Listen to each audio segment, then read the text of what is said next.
Hello friends. आज हम function का थोड़ा सा अदर फीचर्स या और फंक्शन के टाइप्स देखेंगे। सबसे पहले अभी हम चालू करेंगे एक प्रेजेंटेशन। वो प्रेजेंटेशन में हम स्टार्ट से देखेंगे फंक्शन में बेसिक एक्चुअली फंक्शन देखा है हमने। बेसिक फंक्शन में हम टाइप्स ऑफ फंक्शन देखा है, फंक्शन प्रोटोटाइप देखा है। अभी इसमें हम क्या देखेंगे, तो अलग अलग फंक्शन के जो कुछ भी है पैरामीटर्स, किससे actual parameter, formal parameter, inline function, function overloading, ये पूरे अलग अलग वैरायटी फंक्शन के हम अभी देखेंगे। अभी देखिए, सबसे पहले actual parameter and formal parameters किनको बोलते हैं। एक्चुअल बोले तो जो हम भेजते हैं है रियल में, वो होता है हमारा मेन फंक्शन से जो हम कॉलिंग फंक्शन जो हमारा रहता है, उसमें से जो हम भेजते हैं उसको बोलते हैं एक्चुअल फंक्शन। ये देखिए यहाँ पे, ये जो है एड ए बी, ये ए बी इनको बोलते हैं actual parameters. Okay. And formal parameters, ये formal parameters are using function definition. Okay. Actually actual parameter ये कॉलिंग फंक्शन में होते हैं, फॉर्मल पैरामीटर ये डेफिनेशन में होते हैं। इसमें डाटा टाइप देने की जरूरत नहीं रहती है while calling that function.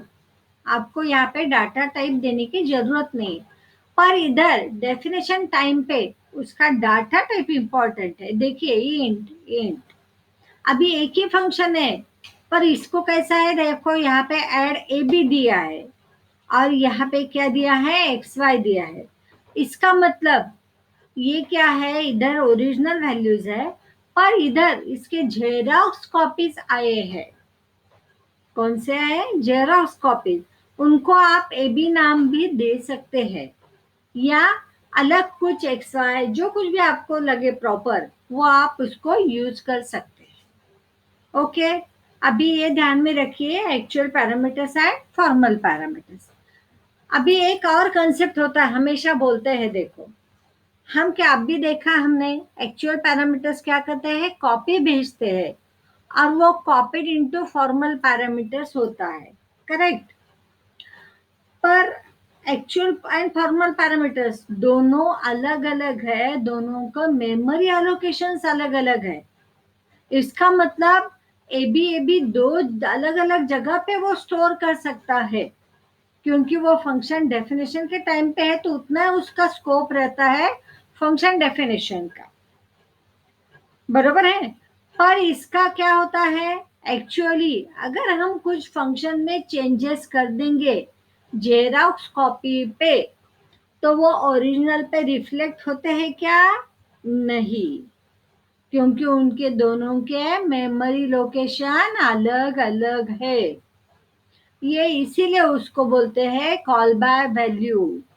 Call by value में जब हम कुछ वेरिएबल भेजते हैं फंक्शन में, अगर वो वेरिएबल में कुछ चेंजेस कर दिए, तो वो ओरिजिनल वेरिएबल पे नहीं रिफ्लेक्ट होते हैं वहां पे, क्योंकि वो उनका स्कोप वो फंक्शन तक ही सीमित रहता है।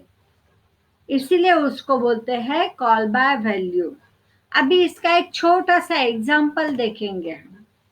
यहाँ पे है, देखो क्या एग्जांपल है, सिंपल लॉजिक है।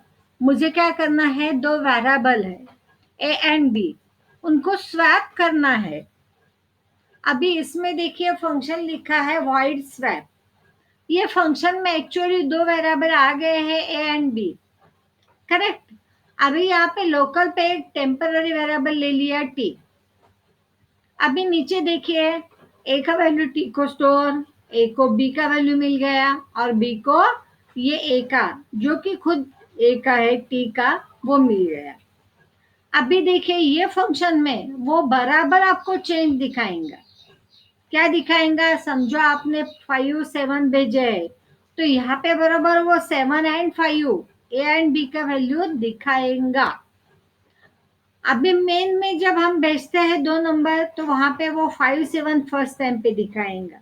अभी फंक्शन में 5 7 चले गए, ये पहला प्रिंट है आपका, ये सेकंड प्रिंट है आपका, और ये है थर्ड प्रिंट। ओके। अभी मेन फंक्शन के बाद में कॉल फंक्शन होने के बाद में आउटपुट देखेंगे। इसका आउटपुट देखेंगे, देखिए नंबर समझो मैंने दो नंबर अंदर डाले 5 8, करेक्ट। पहला मेरा फर्स्ट प्रिंट में आ गया, क्या आ गया, before calling function original value as it is मैंने प्रिंट कर दिए, a equal to 5 b equal to 8 as it is, वो दोनों भी प्रिंट हो गए। अभी स्वैप फंक्शन में भेज दिया, टेम्पररी के जरिए हमने उनको चेंज कर दिया। स्वैप फंक्शन में बराबर उसको स्वैप करके दिखाया कि ए 8 हो गया, बी 5 हो गया। फिर बाद में हम अपने मेन में वापस आ गए और मेन फंक्शन में फिर से ये थर्ड मेरा प्रिंट है। After calling swap function, swap function call होने के बाद में मैंने क्या देखा कि मेरे वैल्यू तो चेंज हुए ही नहीं है, क्योंकि क्या होता है कॉल बाय वैल्यू में ओरिजिनल को कुछ फर्क नहीं पड़ता, क्योंकि जेरोक्स के लोकेशन पे चेंजेस हो जाते हैं। अभी इसके लिए हमारा दूसरा मेथड है, वो है call by reference. Call by reference में कैसा होता है, एक्चुअल यानी फॉर्मल पैरामीटर्स एक ही मेमोरी लोकेशन पे होते हैं। एक्चुअली क्या होता है, एक्चुअल में लोग जो आपके पैरामीटर्स है वो जहाँ पे स्टोर है उनका मेमोरी एड्रेस ये फॉर्मल पैरामीटर को मिल जाता है। इसीलिए वो क्या करते हैं, जो कुछ भी चेंज आप फॉर्मल पैरामीटर में करेंगे वो एक्चुअल पे हो जाता है, क्योंकि एक ही मेमोरी लोकेशन में वो दोनों स्टोर है। अभी देखिए इसका मतलब ये एक ही वैल्यू शेयर करते हैं दोनों, बरोबर है। इसमें कैसा है, दो आपको होंगे क्या, नहीं, आप जो कुछ भी रेफरेंस में चेंज करेंगे वो दोनों को एक ही सेम कॉपी पे आप करते हैं। तो ये रेफरेंस का एड्रेस कैसे मिलेगा, एड्रेस मिलेगा आपको एम्परसैंड के जरिए से, करेक्ट। इसके एम्परसैंड आप लगाएंगे कहाँ पे, फंक्शन डेफिनेशन पे, तो आपको मिलेगा वो पैरामीटर का, एक्चुअल पैरामीटर का एड्रेस। और जो कुछ भी आप काम करेंगे, वर्क करेंगे, वो पूरा आपका वो ओरिजिनल एक्चुअल मेमोरी लोकेशन पे हो जाएगा। अभी उसका सिंपल एक एग्जांपल, वही स्वैपिंग का ही एग्जांपल है, देखिए यहाँ पे चेंज कुछ नहीं है, चेंज पहला ही प्रोग्राम एज इट इज है, सिर्फ क्या चेंज है, यहाँ पे रेफरेंस उनका मिल गया है, करेक्ट। इंट एम्परसैंड ए, इंट एम्परसैंड बी, इसका मतलब क्या है, ये एम्परसैंड किसका मिल गया एड्रेस, ये ए बी का जो यहाँ पे भेजे है ना ए बी, इनके मेमोरी के ओरिजिनल लोकेशन इधर मिल गए। अभी यहाँ पे जब कुछ भी मैं चेंज करूंगी, उनको स्वैप करूंगी, ये देखिए ये स्वैप के वैल्यू मेरे इधर भी रिफ्लेक्ट करेंगे। इसका आउटपुट ए बी समझो मैंने 20 30 डाले अंदर, यहाँ पे प्रिंट करेगा 20 30, ओके। अभी ये फंक्शन में मेरा 20 30 चला गया, पर क्या चला गया, not only value, not only xerox copy, they send by reference. अभी ये रेफरेंस यहाँ पे मिल गया, ये मेरा सेकंड प्रिंट है, यहाँ पे आ जाएगा बराबर उल्टे है, ए 30 हो जाएगा और बी 20 हो जाएगा। फिर से रिटर्न आएगा फंक्शन के नीचे, यहाँ पे अभी वो चेंज बराबर आपको दिखाएगा, ए का वैल्यू 30 हो गया है एंड बी का वैल्यू 20 हो गया है। चलिए देखेंगे आउटपुट ये प्रोग्राम का, only change in first call by value and call by reference is sending by reference ampersand, okay. अभी देखिए एंटर टू नंबर, समझो मैंने 30 50 ये दो नंबर अंदर भेजे, बिफोर कॉलिंग स्वैप फंक्शन मेरे ओरिजिनल वैल्यू मेरे को दिखा दिया 30 50 हो गया। अभी स्वैप हो गया, वो रेफरेंस से चले गए, इसीलिए उनको उधर का रेफरेंस बराबर स्वैप में तो बराबर दिखाता है फंक्शन में 50 30 मिल गए, पर ये 50 30 स्वैप हो गए उनके ओरिजिनल मेमोरी लोकेशन पे, इसीलिए आफ्टर कॉलिंग स्वैप फंक्शन भी वो आपको दिखा रहे हैं 50 एंड 30, ओके। इसका मतलब जब आपको ओरिजिनल लोकेशन पे चेंज चाहिए तब आप उसको रेफरेंस से भेजिए, अदरवाइज उनके ओनली जेरोक्स कॉपी चले जाते हैं जब आप उसको कॉल बाय रेफरेंस करते, कॉल बाय वैल्यू करते हैं। ओके, ध्यान में रखेंगे ये रेफरेंस का कमाल। ओके, आगे देखिए, हम रिटर्न भी कर सकते हैं रेफरेंस से। रिटर्न बाय रेफरेंस, ये कॉल बाय रेफरेंस क्या हो गया, एड्रेस मिल गया मेरे को कॉलिंग के टाइम पे, बोले तो आर्ग्यूमेंट्स के एक्चुअल आर्ग्यूमेंट्स के साथ में मिल गया, पर यहाँ पे हम भेजते टाइम पे रिटर्न वैल्यू जो जाती है वो रेफरेंस से एम्परसेंड से दे देंगे, और इसके जरिए जो कुछ भी मॉडिफिकेशन अब हम कर रहे हैं वो मुझे मिलेंगे फंक्शन में। करेक्ट, ये रिटर्न बाय रेफरेंस से फास्ट है एंड स्ट्रक्चर क्लासेस के टाइम पे ये ज़्यादा काम आता है। अभी फिलहाल छोटे एग्जाम्पल पे काम नहीं ज़्यादा आता, पर आप जस्ट देख लीजिए। ओके, देखिए और एक डिफरेंस इंपॉर्टेंट है, यहाँ पे कैसा होता है, हम क्या करते हैं, and equal to add A comma B करते हैं, इधर उल्टा है रिटर्न बाय रेफरेंस ना, आप थोड़ा सा ध्यान से देखिए। ये देखिए यहाँ पे दिया है, कैसा दिया है, फंक्शन क्या है, लार्ज नंबर मुझे चाहिए, ये लार्ज मुझे क्या करना है, ये जो फंक्शन कर रहा है लार्ज ए कॉमा बी, इसका मतलब ये फंक्शन है लार्ज निकालने का। करेक्ट, इसमें से जो लार्ज नंबर है उसका वैल्यू मुझे 0 कर देना है, बस सिंपल प्रोग्राम है। इसके लिए देखिए अभी हमारा लोकेशन अलग हो गया, यहाँ पे हम क्या कर रहे हैं, फंक्शन को वैल्यू दे रहे हैं डायरेक्ट। करेक्ट, अभी यहाँ पे देखिए फंक्शन आ गया इधर, int ampersand large, int ampersand है, एम्परसेंड भी आज वो रेफरेंस से दे दिए क्योंकि मुझे वो रिटर्न रेफरेंस से जाना है, वही वैल्यू भेज रहा है। इधर देखिए इंट एम्परसेंड लार्ज, इसका मतलब रिटर्न ए, मैं रिटर्न ए करूंगी तो उसका लोकेशन जाएगा, एल्स रिटर्न बी, वो रिटर्न करूंगी तो उसका लोकेशन। इसका मतलब जब अगर ए बड़ा है तो वो 0 हो जाएगा, अदरवाइज अगर बी बड़ा है तो वो 0 हो जाएगा। देखेंगे हम रन करके, ये देखिए, enter two numbers in main function before calling large function, म्हणजे पहिले ओरिजिनल वैल्यू हमने प्रिंट कर लिया, बराबर 40 70 ए भी दिखा दिया, पर मेन फंक्शन में फिर से आफ्टर कॉलिंग लार्ज फंक्शन देख लिया तो देखिए बी को बराबर 0 हो गया। आ गया समझ में, क्योंकि वो रेफरेंस मेरा क्या मिल गया था, उसको 0 करना है ऐसा मिल गया था। करेक्ट, ओके, चलेंगे आगे थोड़ा सा। अभी यहाँ पे एक फैसिलिटी है इनलाइन फंक्शन। एक्चुअली जब हम मेन फंक्शन में कोई भी अनदर फंक्शन कॉल करते हैं, फंक्शन कॉल होता है, इसका मतलब अपना कंपाइलर का पॉइंटर को शिफ्ट कर देता है।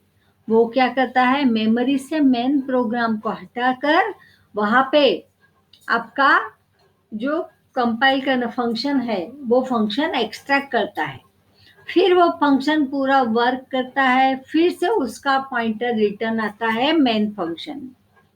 ये शिफ्टिंग में टाइम चला जाता है, इसीलिए उन्होंने क्या कर दिया, एक फैसिलिटी दे दिया कंपाइलर को। क्या फैसिलिटी दे दिया है, इनलाइन वर्ड दे दिया। ये इनलाइन वर्ड क्या बोलता है, इनलाइन फंक्शन बोल के क्या करता है, अगर फंक्शन छोटा सा है, इंपॉर्टेंट बात क्या है, function should be small.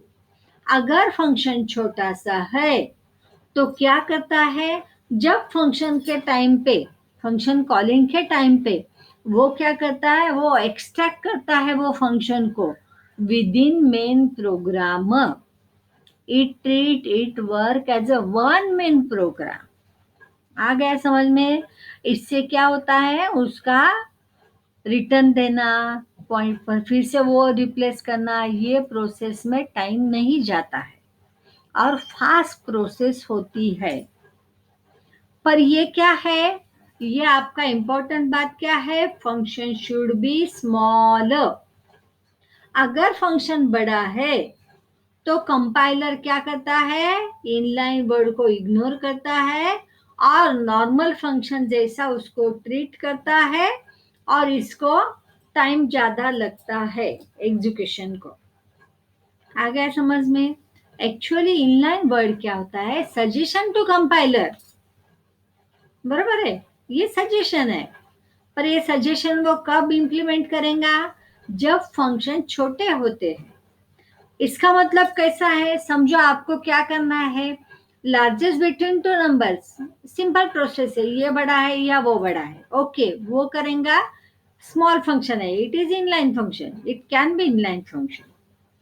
But आपको क्या करना है, पूरा फॉर का लूप है, इटरेटिवली एक वन प्रोग्राम आपको एग्जीक्यूट करना है, तो वो प्रोग्राम आपका हेवी हो जाता है। वो बिग प्रोग्राम के लिए आपने भी इनलाइन लिखा तो भी वो क्या करता है, उसको it treat it work as a separate function.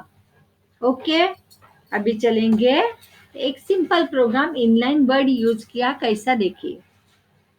बाकी सेम है, प्रोग्राम में कुछ चेंज नहीं। ये देखिए, एंटर टू नंबर, दो नंबर अंदर ले लिए। अभी वो क्या कर रहा है, एंड पहले ना हमेशा प्रोग्राम मेन से पढ़ते जाओ, उसमें जब कॉल किया है फंक्शन तब फंक्शन पे चले जाओ। भले फंक्शन ऊपर लिखा है, मेन के पहले लिखा है या मेन के बाद में लिखा है, उससे कुछ फर्क नहीं पड़ता। कंपाइलर हमेशा मेन को पहले पकड़ता है, हमेशा मेन पे उसका पॉइंट चला जाता है, उसमें से जैसा प्रोसेस दे दिया है उसके हिसाब से आपके फंक्शन को वो सर्च करता है और काम करता है। देखिए यहाँ पे दे दिया and equal to large A B. अभी ये इनलाइन इंट लार्ज कुछ नहीं, जस्ट इनलाइन वर्ड उसको ऐड कर दिया।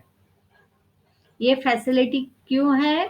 तो कंपाइल टाइम आपका बच जाए, ऐसी ये फैसिलिटी है, बाकी कुछ फर्क पड़ता नहीं है। ये देखिए सिंपल प्रोग्राम, उसका उसका आउटपुट कुछ फर्क नहीं पड़ता, अपना साधा प्रोग्राम जैसा है वैसा ही दिखता है, पर फास्ट एग्जीक्यूट हो जाता है। ओके, अभी देखिए एक और है, फंक्शन में जब हम आर्ग्यूमेंट भेजते हैं ना, तो कभी कभी क्या होता है, उसका वैल्यू हम सेट करके भेज सकते हैं। इसका वैल्यू सेट करके भेज सकते हैं, इसको मतलब वो डिफॉल्ट वैल्यू होती है, डिफॉल्ट आर्ग्यूमेंट होता है, करेक्ट। ये ऑटोमेटिकली अगर हमने नहीं दिया बाहर से, तब भी वो ऑटोमेटिकली असाइन हो जाती है। अगर हमने दिया तो वो हमारी ही वैल्यू लेता है, डिफॉल्ट वैल्यू नहीं लेता है। ओके, अभी यहाँ पे देखिए, हमने अगर दिया तो उसका फायदा क्या है, तो उसका फायदा है कि वो नई वेरिएबल भेजे तो भी चलता है।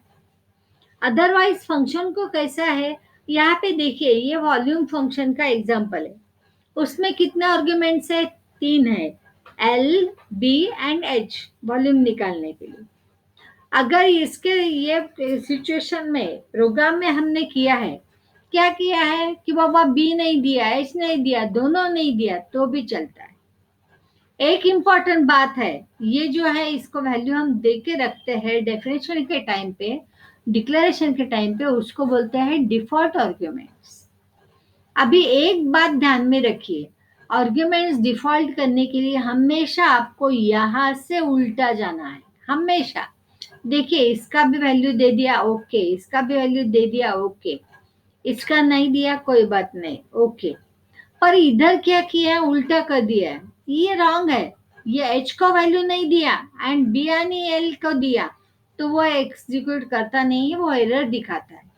हमेशा आप क्या करेंगे, लेफ्ट से इधर से चले जाएंगे राइट से लेफ्ट को, हमेशा ये ध्यान में रखना है आपको। वैलिड एग्जांपल इसीलिए मैंने लिखा है, देखो यार, आप कितने भी दे दो, तीनों डिफॉल्ट करो कोई बात नहीं, एक ही डिफॉल्ट करो कोई बात नहीं, पर उल्टा नहीं चलेगा। और पहला लास्ट वाले को छोड़ दिया और बाद में अंदर के को दे दिया तो वो अलाउड नहीं है, वो वहां पे कंपाइलर आपको दिखाएगा। ओके, अभी इसका फायदा क्या है देखेंगे अभी।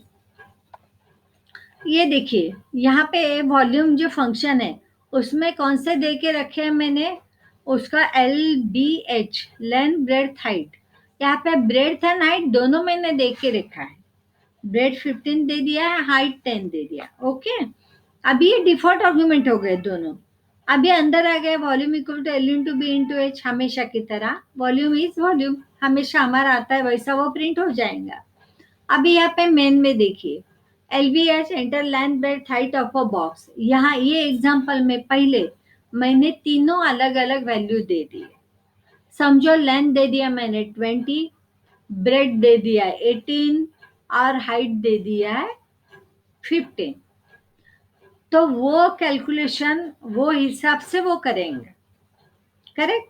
मेरे पूरे वैल्यू लेंगा, वो टाइम पे इधर के वो 15 एंड 10 नहीं लेंगा, मैंने जो भेजे यहाँ पे 18 एंड 15 वो कैलकुलेशन में ले लेंगे। अभी सेकंड में क्या किया मैंने, सिर्फ लेंथ भेजी है, देखिए लेंथ भेजी है बस, बाकी ये दो तो डिफॉल्ट ले बाबा। अगर मैं यहाँ पे वैल्यू नहीं डालती, डिफॉल्ट नहीं बनाती, तो सिर्फ यहाँ पे लेंथ में भेजूंगी तो मुझे लेस पैरामीटर बोल के मैसेज आएगा, एरर आएगा। फंक्शन का कैसा है, डेफिनेशन में जितने वेरिएबल है उतने मुझे हमेशा कॉलिंग के टाइम पे भेजने पड़ते हैं, पर यहाँ पे वो मुझे अलाउड कर रहा है क्योंकि बाकी के दो वेरिएबल का वैल्यू वो डिफॉल्ट आर्ग्यूमेंट्स है, इसीलिए मैंने सिर्फ यहाँ पे एल भेजा तो भी चलता है, ओके। अभी नेक्स्ट एग्जांपल पे, enter length width of the box, L B सिर्फ अंदर ले लिया, यहाँ पे एल बी एच ये दे दिया, ओके। सॉरी है, यहाँ पे एक छोटा सा गलती हो गया, यहाँ पे मुझे क्या चाहिए था, L and B only I have to send, okay. H की जरूरत नहीं है, only L comma B. Same function एक ही है पर वो तीनों टाइम पे अलग अलग काम करेगा। आ गया समझ में, ओके। ये है आपका डिफॉल्ट आर्गुमेंट का फंक्शन, ठीक है, ओके।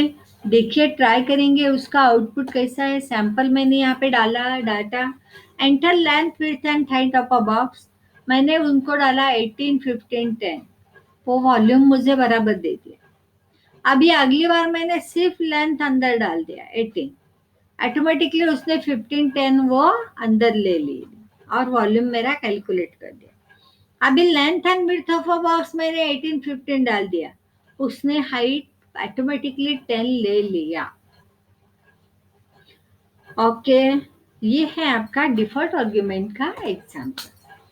अभी एक लास्ट पॉइंट है फंक्शन ओवरलोडिंग। फंक्शन ओवरलोडिंग का बेसिक आइडिया क्या है, फंक्शन हैविंग सेम नेम, देखिए ये तीनों नेम सेम है, area area area, but there must be different in number of arguments or data type of arguments, okay। Data type and sequence कुछ तो भी चेंज चाहिए। यहाँ पे मैंने लिखा है wide area int length int bread, rectangle area है, ओके। नीचे ले लिया wide area int base int height, अरे वो तो ट्रायंगल का है, पर उसका इंपॉर्टेंट किसको है, डाटा टाइप का है। दो दो बार मैं इंट इंट का नहीं लिख सकती हूँ, ओके। वहां उधर इसीलिए मैंने यहाँ पे फ्लोट ले लिया है, देखिए यहाँ पे एक ही वेरिएबल भेजा है फ्लोट, ठीक है। यहाँ पे दो सेम फ्लोट फ्लोट वाले मैं नहीं ले सकती, हाँ उनका सीक्वेंस उल्टा कर दिया तो भी चलता, ओके। तो ये एक्चुअली ना कंपाइल टाइम पॉलीमॉर्फिज्म ये कंसेप्ट यहाँ पे वो ऑटोमेटिकली एक्सेप्ट करता है, जैसा यूजर आप कॉल करेंगे वो हिसाब से फंक्शन को पकड़ता है। अगर आप बोले ट्रायंगल का एरिया निकालो तो वो आपको फ्लोट के वैल्यू मांगेगा, अगर आप रेक्टेंगल मांगा है तो उसको लेंथ ब्रेड्थ वो इंटीजर में मांगेगा, इसीलिए उसको बोलते हैं कंपाइल टाइम पॉलीमॉर्फिज्म। इसके बारे में हम बाद में एक चैप्टर है पूरा पॉलीमॉर्फिज्म का, इसके बाद में उसमें हम जरूर देखेंगे, हाँ अभी जल्दी नहीं इतनी। एक सिंपल एग्जांपल इसका, मैंने इसमें थोड़ा स्विच भी ले लिया और ये भी ले लिया, ओके।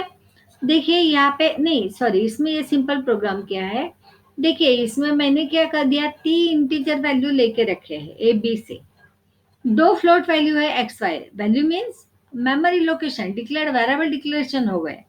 अभी यहाँ पे एंटर टू इंटीजर्स, 2 इंटीजर अंदर लेने हैं मुझे, ए बी अंदर ले लिया, ऐड ए बी।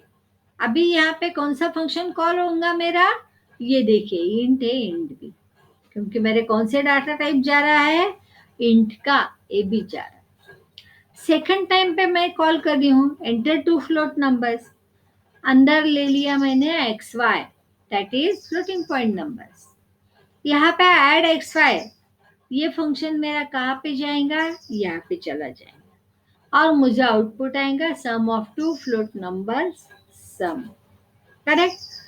तीसरा एग्जांपल ले लिया, enter 1 float and 1 integer, x अंदर लिया फ्लोटिंग पॉइंट, ए ले लिया इंटीजर टाइप, ये फंक्शन कॉल हो गया है एक्स ए। ये देखिए लास्ट वाला, एक बात ध्यान में रखिए, फंक्शन कैसे भी लिखे हो, देखिए यहाँ पे ये लास्ट में लिखा था, उसके ऊपर है 3 इंटीजर का, उसको कुछ फर्क नहीं पड़ता, वो ऑटोमेटिकली जिसको आप कॉल करेंगे उसको वो पकड़ लेता है।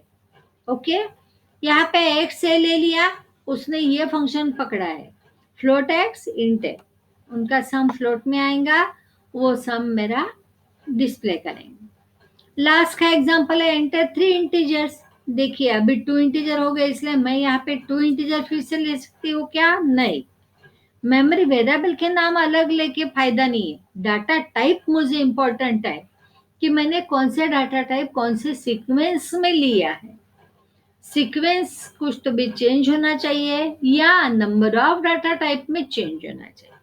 यहाँ पे देखिए ये भी इंटीजर है पर 2 ही डाटा टाइप, यहाँ पे 3 है, इसीलिए मुझे 2 फंक्शन लिख सकती हूँ, अदरवाइज वो कंपाइलर अटक जाता है। ओके, ये उसका सम हो जाएगा। देखिए अभी आउटपुट 3 इंटीजर्स, 3 5 आ गया, सम आ गया, 2 फ्लोटिंग पॉइंट नंबर्स दिए हैं उनका सम हो गया, 1 फ्लोट 1 इंटीजर दे दिया उनका सम हो गया, अभी यहाँ पे 3 इंटीजर दे दिया उनका सम हो गया।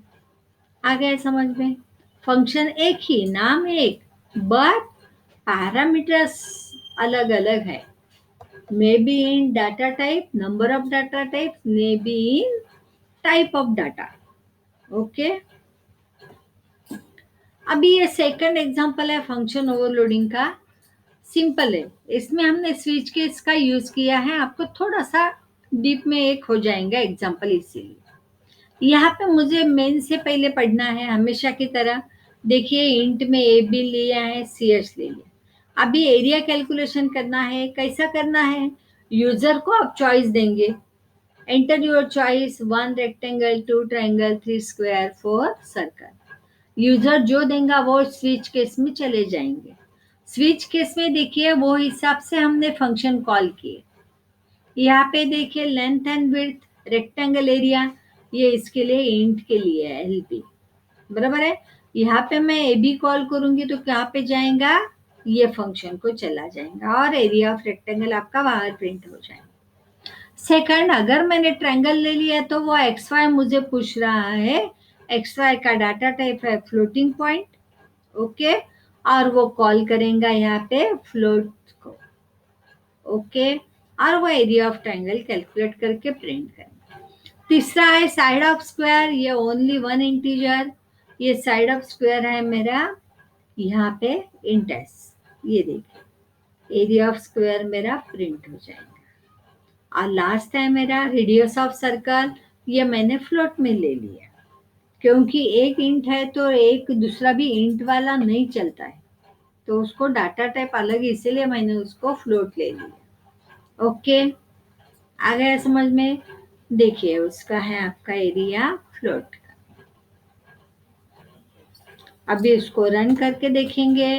यहाँ पे सैंपल मैंने 3 का ही लिया है, देखिए enter your choice, 1 rectangle, 2 triangle, 3 square, 4 circle, मैंने 1 चूज किया, उसने मुझे लेंथ एंड विड्थ रेक्टेंगल के डालने को बोले, मैंने वो डाल दिए, आ गया उसका आउटपुट।